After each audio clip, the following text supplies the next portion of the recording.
3rd of August. This week, because there's so much conversation in the news about children returning to school, so much ambiguity about uh, whether children should return to school, how they should return to school, uh, what safety mechanisms are in place or maybe not in place.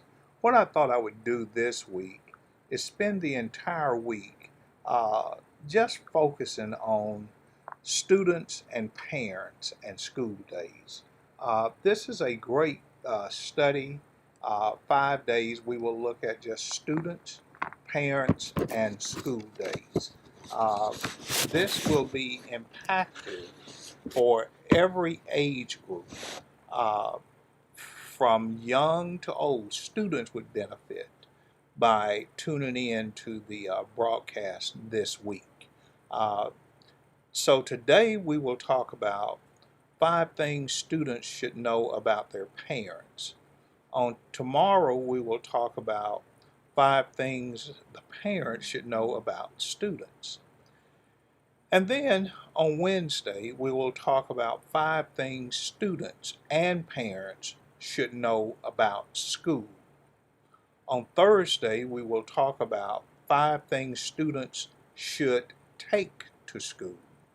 And then finally on Friday, we will talk about 5 things parents should have for students. It's a great study.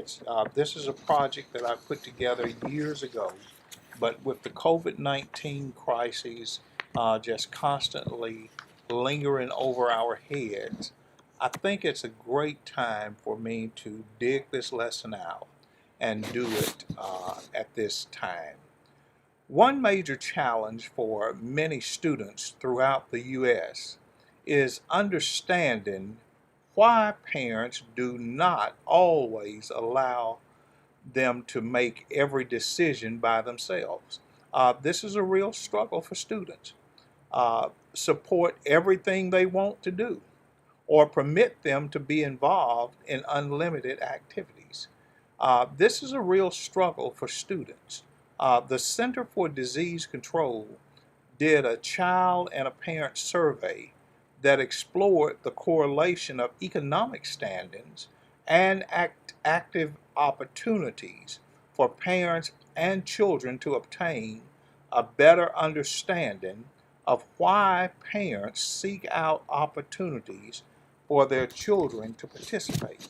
Now, I want you to filter everything that I'm about to say through this COVID-19 pandemic that we're in.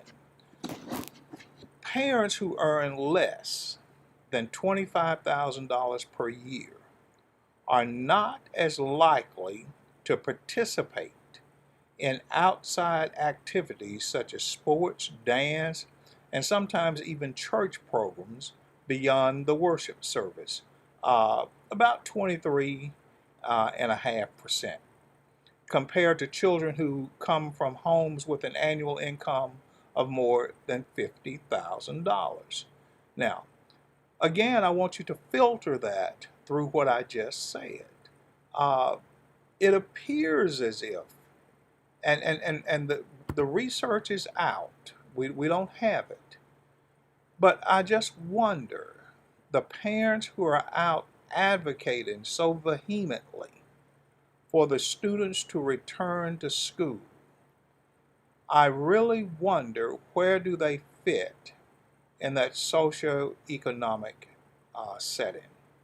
Children should know that it has been, or that it has more to do with a parent's concern for providing the basics of life for them, food, clothing, and shelter. Now, again, the lower the income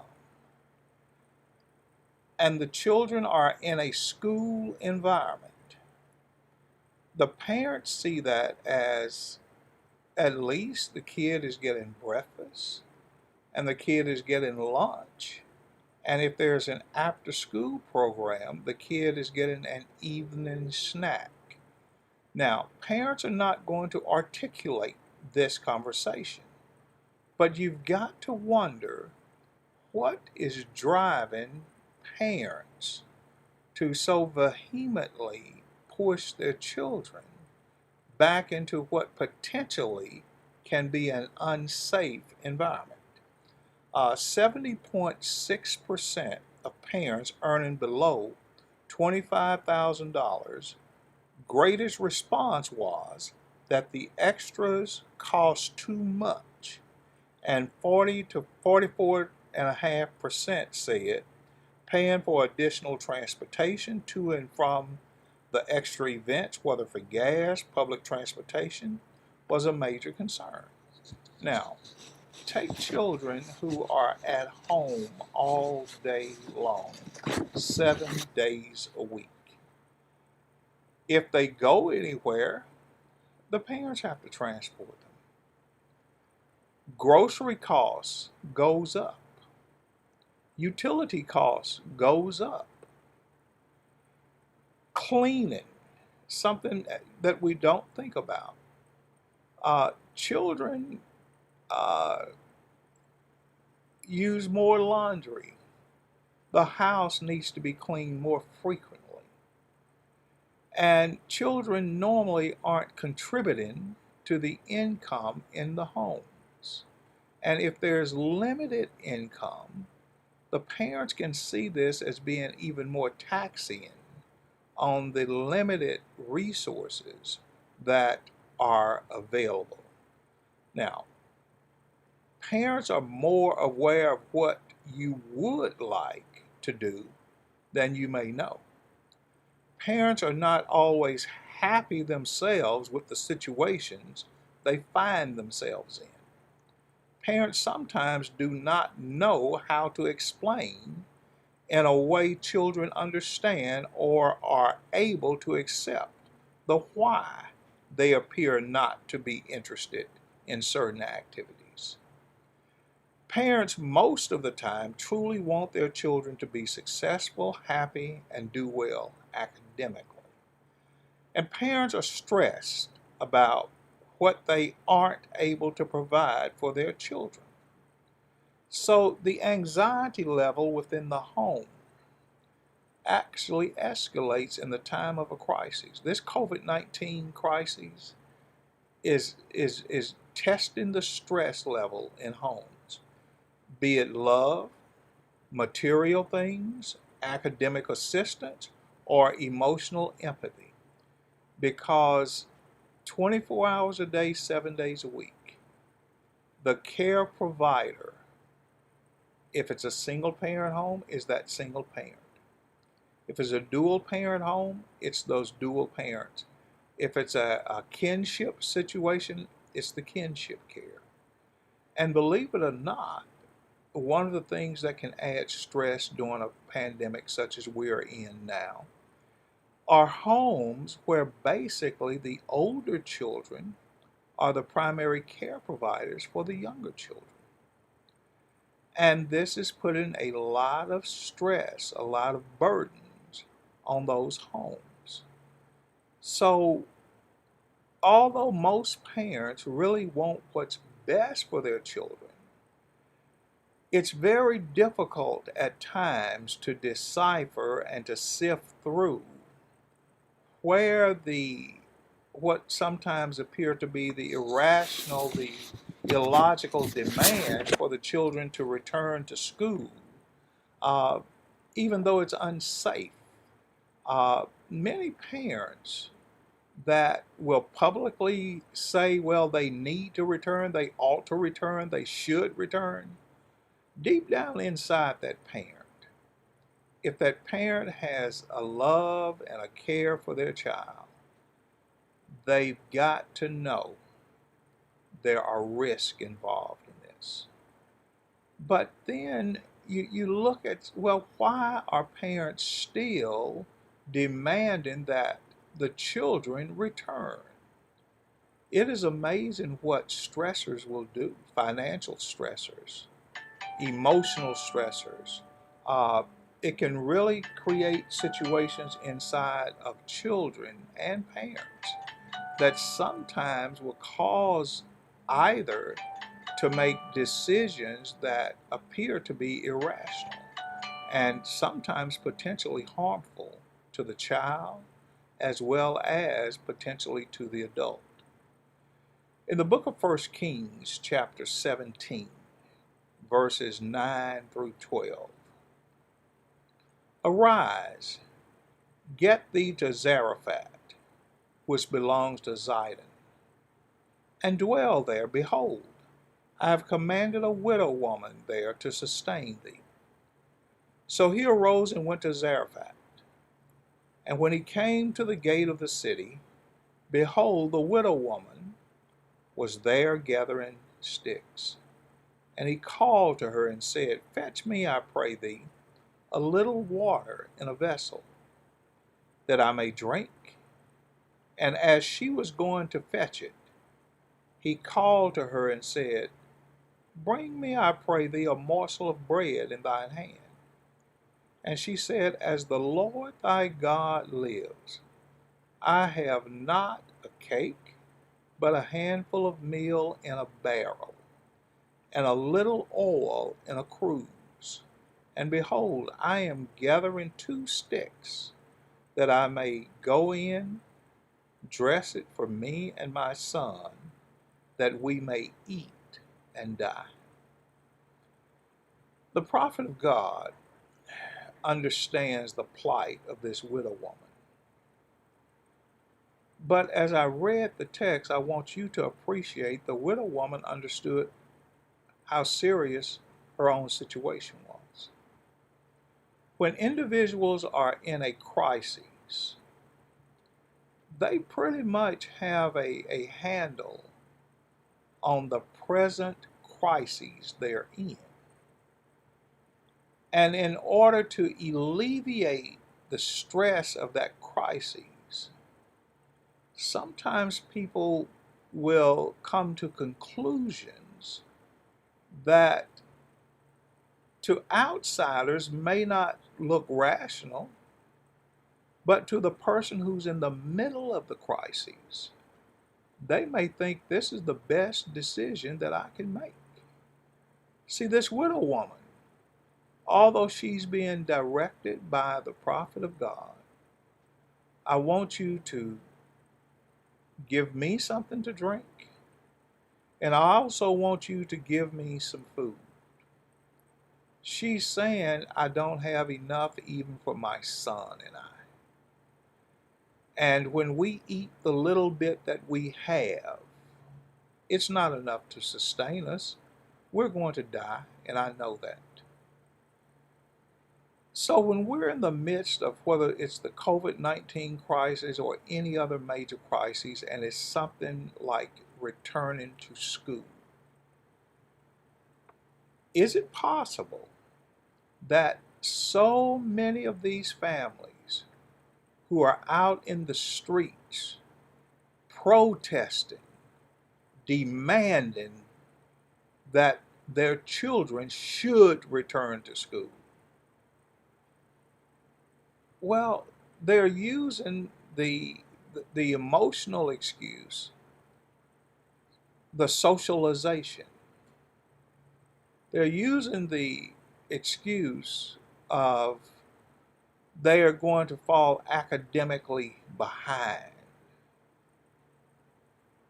But yet, many of the upper tier families do homeschooling all the time. Do you see how the argument falls flat? But you've got to wonder, what is the economic status of the people who are crying the loudest for the children to return to what most people believe is an unhealthy environment? Is this a population that doesn't have the resources to maintain a feeding program of their own? They've got to do breakfast, they've got to do lunch, They've got to do snacks in between, and only the Lord knows how many snacks a kid can eat throughout the day. They've got to do dinner. They've got to proctor or supervise their homework. The parents are now having to supervise their own children's behaviors or their abnormalcies in behaviors. They've got to keep the child on task academically. See, you begin to wonder, is the parent being honest, truly honest, about why they feel so vehemently this child must return to school? Is it because of the freedom the parent wants over the safety of their own children? I don't know the answer to that because we don't have enough data to make the conclusion. But it appears on the surface, that many of these parents who are out protesting whether or not their children should return to the classroom, and they're demanding that they do, it appears as if there is a self-centered, selfish agenda cloaked in the argument the children must learn. Children learn all the time. We have platforms at this church for every age group. Last week we just did a vacation Bible school and our children learned. See, children are more flexible than sometimes adults are. And we'll continue that conversation throughout the week. It might not be the children that's the problem in this, but it may be more coming from a parental perspective. And once that parental mindset is locked in and they feel there's no way out, much like the widow woman, they will find themselves in a state of despair unnecessarily. The worst thing that I think can happen is if the school systems around this country, the state, the local jurisdictional governments acquiesce to the demands of these parents. I think the worst thing that can happen is if some of these little children end up sick, if some of these little children end up dying, or if some of these little children are transmitters of this COVID-19, and their teachers, their care providers, their bus drivers, their cafeteria workers end up sick or dying from this COVID-19 virus. I think that's where the real tragedy lies. And we are in a democratic country to where everybody demands their rights. But I think in this COVID-19 situation, we must put safety over, well, everybody deserves and everybody's expected to get a public education. And at any cost, I want my child back in the classroom. That's a very selfish position to take. I want you to join me again on tomorrow as we continue to develop this lesson series about parenting and about how we can better prepare for what our children are actually going through. It's really a struggle for children. They miss their friends. They miss being in the school environment. And we need to be always conscious of that. But at the same time, we need to be aware as parents of the safety factor for all that are involved in this process. I look forward to seeing you back in class again on tomorrow. I was going to play an outtake song, but at this time I cannot cue it. So I want you to now join me in a closing prayer. Father, it's only through your grace and it's only through your mercy that we exist from day to day. And as this country struggles with especially the dilemma of children returning to the classrooms, I just pray that the parents will use wisdom and spiritual discernment to understand that the classroom can be altered in a way that the children can learn and they can be safe even in their home settings. Grant the parents the wisdom to look out for their children in the best way. Through Christ I pray. Amen. God bless you, and I look forward to seeing you in class.